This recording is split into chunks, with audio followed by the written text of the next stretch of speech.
越来越多的朋友在留言里边让我们聊聊折叠手机。那么好，这一期我们就来聊聊它们。这次我们找来了3台手机，都是三星 Galaxy 系列的旗舰产品，分别是 Z Fold 4以及 Z Flip 4，还有 S23 Ultra。如今呢 ，Z Fold 4以及 Z Flip 4就算是折叠屏手机的代表了。那 S23 Ultra 呢，作为这次的参考，来看看今天的折叠屏手机能有怎样的表现。放心，我们 ZPH 的节目啊是不会受厂商左右的，我可以想说任何自己想说的话。这期节目呢，我们先从外观和使用方面开始聊起，摄影环节呢肯定也有，放在了后边。不过你也别忘了点赞加关注支持我们啊，因为这样对我们的独立发展非常有帮助。那咱们先说 Z Fold 4，它是一台经典的折叠手机，打开方式呢就像翻开书本一样。打开之后，它的屏幕使用面积是最大的，可以直接变成 Pad， 用它来完成一些日常的工作，还有看新闻、购物啊，这些体验是所有直板手机都达不到的。我最喜欢的还是用它来看图、看视频的。Z Fold 4内屏的显示质量还是非常高的，无论是色彩还是亮度都是很棒的。你可以用它来画画，可以用它来写字，用手还有专门的笔都有很好的书写体验。那我就比较喜欢直接用手在上面比比画画的体验，还是非常不错的。那我估计有人会问了，你看不见中间的折痕吗？我们的拍摄角度就是稍微的倾斜了一些，就是为了让大家看到它。那如果屏幕摆正的话，其实是很难发现折痕的。而且如果你亲自上手 Z Fold 4的话，你的注意力根本就不会在折痕上，而是会被它这块屏幕所吸引。它的屏幕质量显示还是非常不错的哦。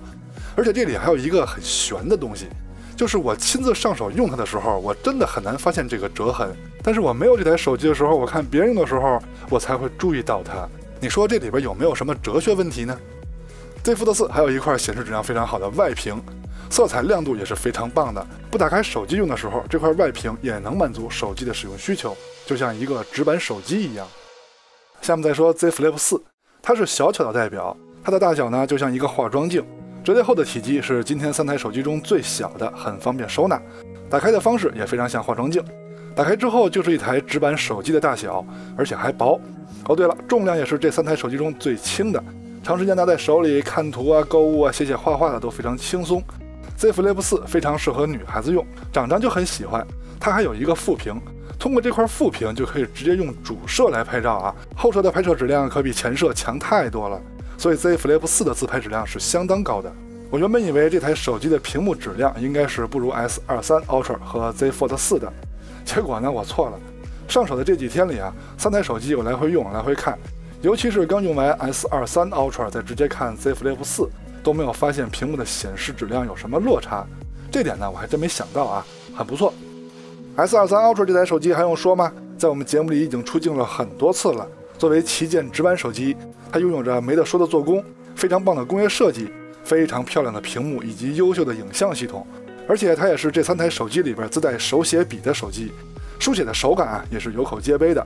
我有个做装修的哥们儿，他经常当着客户的面直接用这台手机拿起笔来在屏幕上直接就画示意图啊，据说成了不少单。我估计有人会说 Z Fold 4多好啊，它的屏幕那么大，用它来画图多爽啊。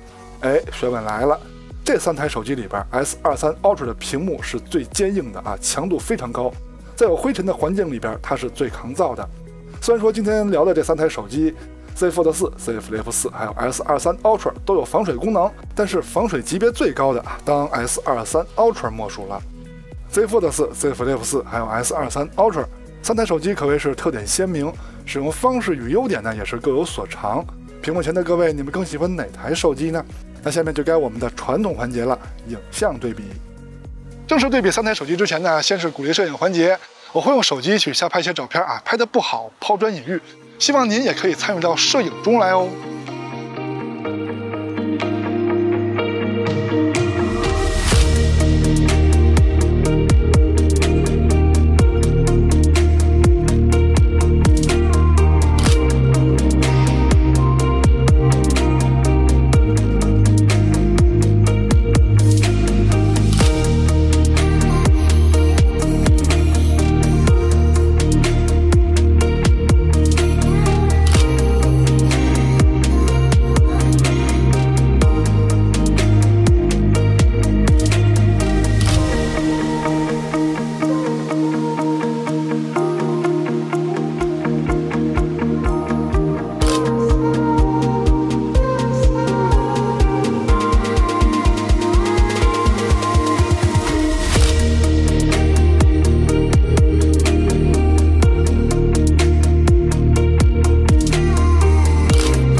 前面的照片不用问是哪台手机拍的，因为是台手机就能拍，关键是您得参与到摄影中来。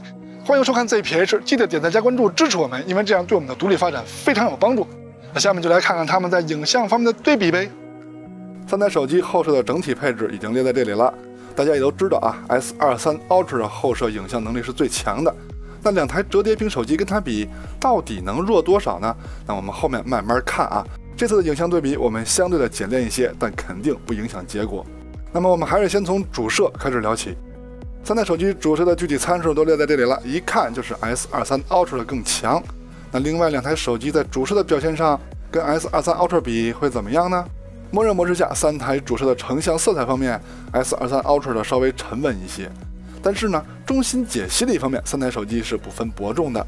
哪怕是相对来说最弱的 Flip 4，在解析力方面也完全不输 S23 Ultra。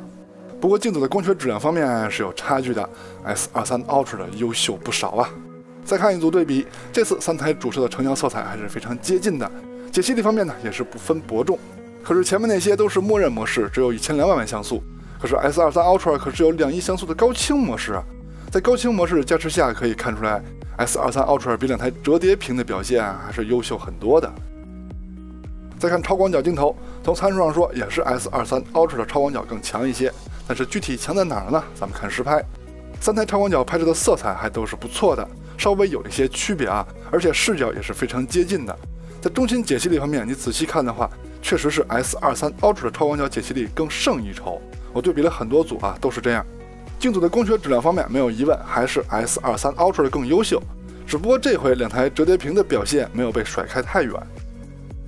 再说微距拍摄 ，S23 Ultra 拍摄微距解析力最高的就是超广角镜头，剩下两台折叠屏呢，它们都是用主摄的数码变焦，但是在解析力方面呢，除了 S23 Ultra 以外 ，Z Flip 4的表现也是不错的。中长焦镜头这块，三台手机的差距还是比较大的。中焦这块呢 ，S23 Ultra 和 Z Fold 4都有一颗3倍的镜头，而小巧的就像一个化妆镜一样的 Z Flip 4是没有中焦和长焦镜头的。